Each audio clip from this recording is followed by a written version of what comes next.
Dans cette vidéo, on va parler d'un cliché mondialement répandu, ok? À la France, pays de l'amour, du romantisme, ouais, voilà, ce cliché-là. Pour être honnête avec toi, c'est pas vraiment quelque chose euh, de très important ou dont j'avais envie de parler instinctivement. Mais j'entends ça tellement de fois dans mes cours, dans des vidéos sur Internet, etc., que je me suis dit que j'allais faire une vidéo pour déconstruire, démonter un petit peu ce cliché, savoir d'où ça vient aussi, et est-ce que c'est vrai en fait. Donc on va parler baguette bistrot, balade au bord de la Seine. Tout ça, ça sonne un peu comme très romantique dans l'esprit, dans l'imaginaire de beaucoup d'étrangers. Ok. Mais d'où ça vient réellement? Pourquoi est-ce que quand on parle de romantisme, d'amour, de voyage en amoureux, on pense très souvent à la France? Comme je t'ai dit, est-ce que c'est vrai? Est-ce que c'est exagéré? Je te propose d'explorer tout ça dans cette vidéo. Salut et bienvenue pour un nouvel épisode de French Listening Practice niveau intermédiaire. Si tu n'es pas encore abonné à la page, je t'invite à le faire pour ne pas louper les prochaines publications, les prochaines vidéos. Tu trouveras la transcription de cette vidéo dans la description comme d'habitude. Et n'hésite pas à me dire en commentaire si toi aussi tu as cette idée que la France est un pays romantique. Pourquoi? Donc ouais, partage ça avec nous. C'est plutôt sympa. On va commencer donc tout de suite par les origines du romantisme français. Et pour comprendre tout ça, il faut faire un saut dans le passé. On va commencer à partir du Moyen Âge et tout commence dans le sud de la France. Dans le sud de la France, il y avait les troubadours. Les troubadours, c'est des poètes musiciens itinérants la plupart du temps. Souvent, ils viennent de la noblesse au Moyen Âge et les troubadours, ils composaient des chansons d'amour courtois. Je vais t'expliquer ça dans une seconde. J'ai appris quelques trucs aussi en faisant cette vidéo. Mais oui, ce troubadour, on a tous vu ça dans les films. Tu sais, ils ont une... C'est pas une guitare, comment on appelle ça? Ah, j'ai oublié le nom. Une lyre peut-être? Ah, je suis en train de dire n'importe quoi. Mais tu sais, ils ont une petite guitare ici, d'accord? Et ils sont là pour entretenir la cour, le roi, etc. Donc, ils chantent l'amour courtois. Mais qu'est-ce que c'est l'amour courtois? L'amour courtois, c'est une forme d'amour noble, d'accord? La plupart du temps, c'est un amour platonique qui est destiné à exalter la dame aimée, d'accord? On l'exalte comment? Comment est-ce qu'on attire son attention, qu'on lui donne envie? Eh bien, par des gestes de loyauté, de poésie, voire de souffrance amoureuse. Bien souvent, dans ces poèmes, dans ces chansons, la dame que l'on convoite, eh bien, elle est souvent mariée. D'accord? Ça, c'était pour l'amour courtois. Voilà. Donc, toutes ces chansons, ces poèmes, eh bien, ils circulaient dans les cours d'Aquitaine, de Provence, du Languedoc, etc. Et ils ont influencé toute la littérature amoureuse européenne. Donc le sud de la France, au Moyen Âge, c'est le berceau un peu euh, de ouais, de la littérature amoureuse, du romantisme, etc.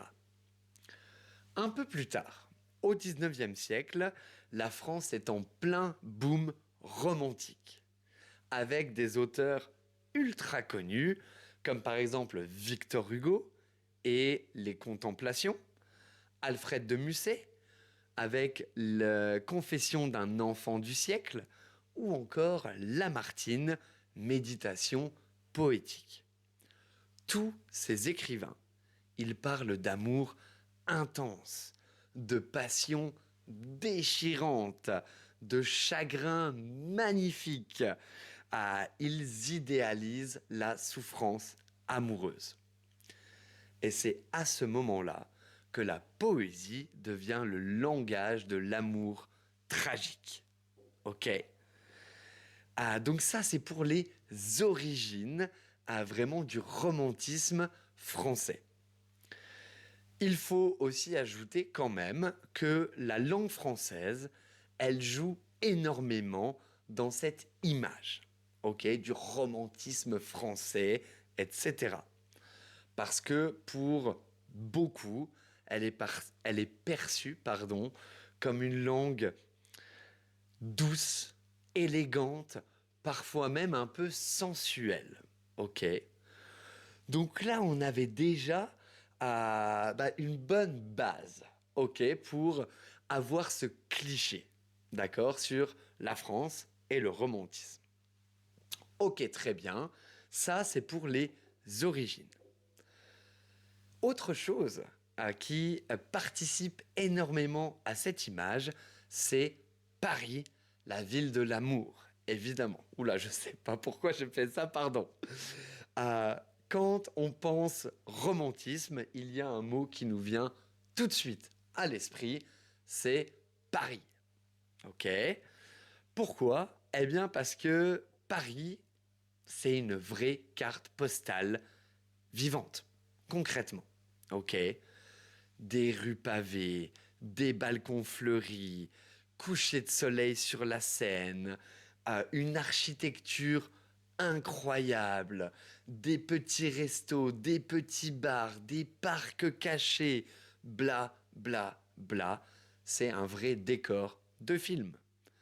Et justement, le cinéma, il joue une part super importante là-dedans. Ok. Il a aidé à construire cette image de Paris, la ville romantique par excellence. Ok. On a les films comme Amélie Poulain, Midnight in Paris, ou même les pubs de parfum. Alors ça, je pense, je sais pas exactement les pubs de parfum que vous pouvez avoir à l'étranger, etc. Même en France, je ne sais pas combien de fois dans les pubs de parfum, on voit Paris, la Tour Eiffel, la Seine, l'architecture, etc. Donc ouais, tout ça, ça a un énorme impact sur le collectif, l'imaginaire collectif. Et donc, petit à petit, Paris est devenu la ville des amoureux. Ok. Bon, on va être honnête un petit peu. Ok. Oui, Paris c'est magnifique. Ok. Je le dis, je le répète souvent. Plus je voyage à Paris, plus je passe du temps dans cette ville, plus je vois la. Ouais, c'est beau. Paris c'est beau. Ok, il y a rien à dire. Mais Paris, c'est aussi un métro ultra bondé, des klaxons, des loyers qui sont complètement fous, à mon avis. Donc tout ça, ça casse un peu le mythe. Il y a certains quartiers, c'est quand même pas les plus propres du monde. Euh, la Seine, c'est pas un exemple de propreté, même si apparemment ça commence à changer un petit peu. Je suis sûr que tu as entendu cette polémique avec les Jeux Olympiques, les JO de Paris et nager dans la Seine. Je te passe les détails. Pourtant, l'image de Paris, ville romantique, ça colle. On peut dire que cette image, elle lui colle à la peau. Ok, encore et toujours. Donc voilà, on a premièrement Paris qui est vu comme la capitale du romantisme, de l'amour. Ok. La partie numéro 3, ou je devrais dire l'argument numéro 3 de cette vidéo, c'est la culture et l'art de vivre à la française. Parce que le romantisme, c'est pas seulement des lieux, des images, des films, c'est aussi une manière de vivre. En France, on aime prendre le temps. Le temps d'un café en terrasse, d'un bon repas, des moments simples, mais passés ensemble. Voilà. On aime flâner, on aime acheter des fleurs, on aime cuisiner en amoureux, etc. Et voilà, tout ça, il faut le dire, ça participe quand même beaucoup à l'idée qu'on se fait du romantisme. Ok. Et en parlant de cuisiner, la gastronomie, elle joue un rôle super important, en fait, dans cette idée du romantisme. D'accord? Partager un dîner, ouvrir une bonne bouteille de vin, goûter un fromage. En te parlant de fromage, je ne sais pas si tu as vu, mais il y a une pub pour un fromage français, un camembert, Caprice des dieux. Ok. Regarde cette publicité. Je crois que le slogan de la publicité, euh, c'était quoi? C'était on se fait un petit caprice ou un caprice à deux, etc. Je sais plus exactement, mais on joue sur le côté romantique du fromage. Honnêtement, regarde ça. Caprice des dieux, publicité française. Tu vas voir tout de suite de quoi je parle. Ok. Eh bien, tout ça, toute cette gastronomie, le bon repas, la bouteille de vin, la petite balade après digestive, etc., eh bien, ça crée une ambiance chaleureuse et intimiste. D'accord? Tout ça, ça participe au charme à la française. Attention, hein, je ne te dis pas que c'est le cas, je te dis que c'est ce qui participe à ce cliché, à ce stéréotype. Ok. Donc ouais, tout ça, ça participe au charme à la française. Et encore une fois, je ne peux pas dire que ça, je le vois tous les jours dans la vie quotidienne. D'accord? On est quand même très loin des films et des publicités dans la vie de tous les jours en tant que Français. Ça, je peux te l'assurer. Ok? Tout ça, c'est pas toujours facile à définir, mais tu as compris que ça participe à ce stéréotype, à cette idée. Ok? En parlant donc de stéréotypes et tout ça, on arrive à notre quatrième argument, notre quatrième pourquoi. Eh bien, les stéréotypes vus de l'étranger. C'est un peu de votre faute, pour être honnête, ok. Grâce ou à cause de vous, je ne sais pas. Je dirais plutôt grâce parce que c'est quand même toujours plus cool d'être assimilé à quelque chose de romantique plutôt que de râleur, fainéant, pas propre, etc. Ça c'est clair, ok. Mais en effet, quand on demande à un étranger à quoi ressemble un Français amoureux, souvent on va avoir la même description. Un mec, en marinière, peut-être un petit béret, la baguette, le verre de vin, regard intense au loin. Ah, voilà, pique-nique au bord de la Seine. Ça, c'est le cliché du français amoureux. Tout ça, c'est des images qu'on voit dans les pubs, dans les films, qu'on entend dans des musiques, des chansons, etc. Ok. Les marques de luxe aussi, parce que bah ouais, les marques de luxe, elles jouent un peu là-dessus. Il y a quelque chose de très chic, de très, ouais, d'intime, de romantique, etc. Le cinéma, les chansons, je viens d'en parler, tout ça, eh bien, ça fait partie des stéréotypes vus à l'étranger, en fait, simplement. C'est souvent exagéré, c'est clair. Ok, là, je ne vais pas te faire de grands discours, etc. C'est carrément exagéré. Mais comme j'ai dit, je préfère ce stéréotype à beaucoup d'autres stéréotypes. Ok. D'ailleurs, je t'invite à regarder la vidéo sur le top 10 des clichés sur les Français et tu vas voir, je parle de la marinière, du vin, etc. C'est très rigolo et ça rejoint un peu ce que je viens de dire, simplement. Ok. Bon, et là, je suis sûr que maintenant, tu commences à te demander, mais et les Français? Alors, dans tout ça, qu'est-ce qu'on pense de cette image et surtout, est-ce qu'on est d'accord? Est-ce qu'on se reconnaît là-dedans? Pour beaucoup, honnêtement, c'est très étrange, ok, d'être assimilé à cette image de grand romantique, ok.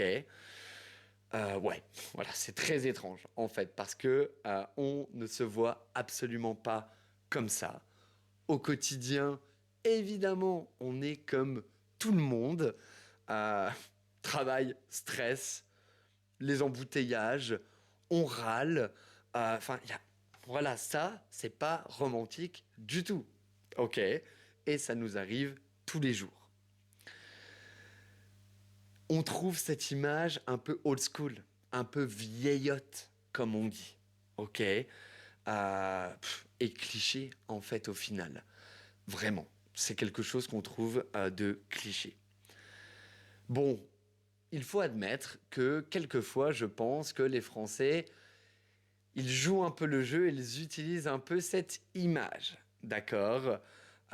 Dîner aux chandelles, balade dans les petites rues pavées, petit dîner intime, etc. C'est vrai qu'on le fait. Ça, c'est clair et net. Ok? Ça plaît toujours. Honnêtement, je pense que ça plaît toujours. En gros, on sait que c'est pas vrai, ok? Mais je pense que de temps en temps, dans certaines situations, on aime entretenir un petit peu ce mythe, ok?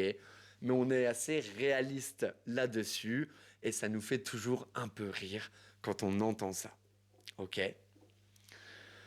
Du coup, est-ce que ce romantisme, il est réel ou alors complètement fantasmé?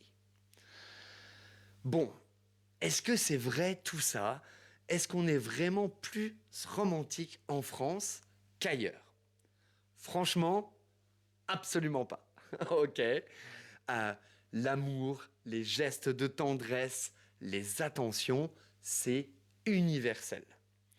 Certes, on n'a pas les mêmes codes, on fait pas les mêmes choses, ça, je te l'accorde, mais au final, eh bien, être romantique, c'est un peu la même chose partout. Avoir des gestes attentionnés, c'est un peu la même chose partout. Mais c'est vrai qu'il y a ce petit truc avec cette petite image de Paris, des Français, etc. C'est donc pour ça, un petit peu, que la France, elle s'est créée un imaginaire, un rêve autour de l'amour. Et ce rêve, il est entretenu pour toutes les raisons qu'on vient de voir depuis des années, voire des siècles. Ok? Parce qu'en fait, eh bien, le romantisme à la française, c'est... Ouais, non, si, carrément. C'est beaucoup moins une réalité, ok? Et beaucoup plus un style et une ambiance. D'accord? Et parfois, eh bien, ça suffit à faire rêver et c'est déjà plutôt pas mal. Donc, ouais, on peut dire que c'est réel parce que on vit comme ça, on, voilà, on fait des choses dont on vient de parler ensemble, mais alors, je ne pense pas qu'on soit plus romantique que les autres, au contraire. Ok? Voilà, maintenant tu sais pourquoi la France est perçue comme romantique dans les yeux du monde entier. C'est un mélange d'histoire, de littérature de cinéma, de gastronomie et aussi de mise en scène un petit peu. Ok. Voilà. Merci beaucoup d'avoir regardé cette vidéo. J'espère que c'était un petit peu intéressant, que le vocabulaire a été utile pour toi. Si c'est le cas, tu n'oublies pas de mettre un like. Abonne-toi si c'est toujours pas fait. Un grand merci pour voilà, passer un peu de temps sur cette vidéo. Tu prends soin de toi, tu passes une bonne semaine et on se voit la prochaine fois. Ciao!